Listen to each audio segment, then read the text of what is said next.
तो आज हम लोग समझेंगे नातेदार। पिछले कक्षा में समझ लिए थे, आज समझेंगे नातेदारी की श्रेणियां।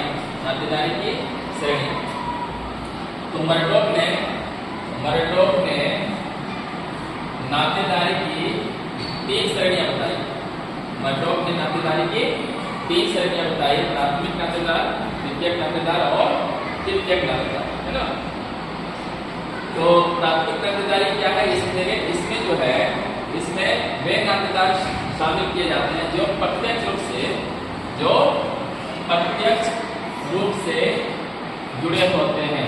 प्रत्यक्ष रूप से, डायरेक्ट रूप से जुड़े होते हैं, जैसे पति पत्नी, पिता पुत्र, है ना। जैसे पिता पुत्र, ये कौन श्रेणी के अंतर्गत आते हैं? प्राथमिक नातेदारी की श्रेणी के अंतर्गत। पति पत्नी प्राथमिक नातेदारी के अंतर्गत आते हैं, है ना। ये क्या हो गए? प्राथमिक नातेदारी। और प्राथमिक नातेदारी की संख्या कुल कितना है? 8। कितना है प्राथमिक नातेदारी की संख्या? 8 है। कितना है? 8। द्वितीयक नातेदारी क्या है? द्वितीयक नातेदार क्या है? इसमें वे नातेदार आते हैं।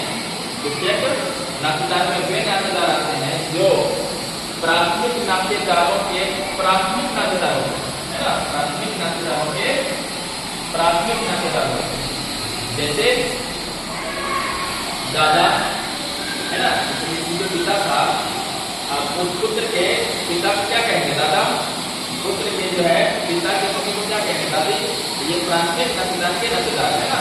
दादा दादी, चाचा ताऊ, जीजा साला इत्यादि। और जो है द्वितीयक नातेदारों की संख्या कितनी है? 51। याद रखना चाहिए, ठीक है, 51। और प्राथमिक है 8। द्वितीयक नातेदार की संख्या कितनी है? 51। अब तृतीयक नातेदार क्या है? तो इसमें द्वितीयक नातेदारों के, इसमें जो है द्वितीयक नातेदारों के प्राथमिक नातेदार शामिल होते हैं। कौन? प्राथमिक नातेदार शामिल होते हैं, जैसे परदादा, है ना। जैसे परदादा, मामी, चाची इत्यादि। ये कौन से नातेदार हो गए? कौन से हो गए? तृतीयक नातेदार ना। तृतीयक नातेदार हो गए ना जी। अब जो है समझेंगे तो क्या? राजनीतिक संस्थाएं। क्या समझेंगे? राजनीतिक संस्थाएं। तो शासन से संबंधित संस्थाओं को राजनीतिक संस्था कहेंगे, है ना। शासन से संबंधित संस्थाओं को राजनीतिक संस्था कहते हैं। इसका मुख्य सरोकार क्या होता है? शक्ति एवं सत्ता। शक्ति एवं सत्ता के बंटवारे से। अब शक्ति क्या होता है? तो शक्ति का संबंध दूसरों के विरोध के बाद भी अपनी इच्छा पूरी करवाने को क्या कहेंगे? शक्ति कहेंगे। क्या कहेंगे? है ना। शक्ति कहेंगे। क्या बोल रहा है? शासन से संबंधित संस्थाओं को क्या कहेंगे? राजनीतिक संस्था कहेंगे। क्या कहेंगे इसको? राजनीतिक संस्था। इसका मुख्य सरोकार क्या है? शक्ति एवं सत्ता के बंटवारे से।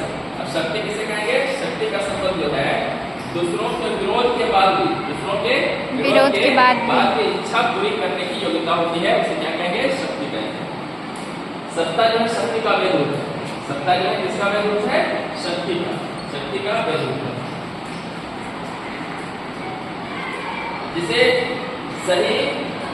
सही एवं न्यायपूर्ण होने के कारण स्वीकार किया जाता है, उसे क्या कहेंगे? सत्ता। उसे क्या कहेंगे? सत्ता। अब राज्य क्या होता है? तो राजनीतिक संस्थाओं में शासन करने के लिए बनाए गए नियमों का अध्ययन किया जाता है, उसे क्या कहेंगे? राज्य कहेंगे। इसी प्रकार की प्रमुख संस्था क्या है? राज्य। राज्य के लिए 4 तत्व का होना जरूरी है। कौन कौन? भूभाग, जनसंख्या, संप्रभुता और सरकार, है ना। कौन? 4 तत्व कौन है राज्य के? भूभाग, जनसंख्या, सरकार, संप्रभुता। ठीक है।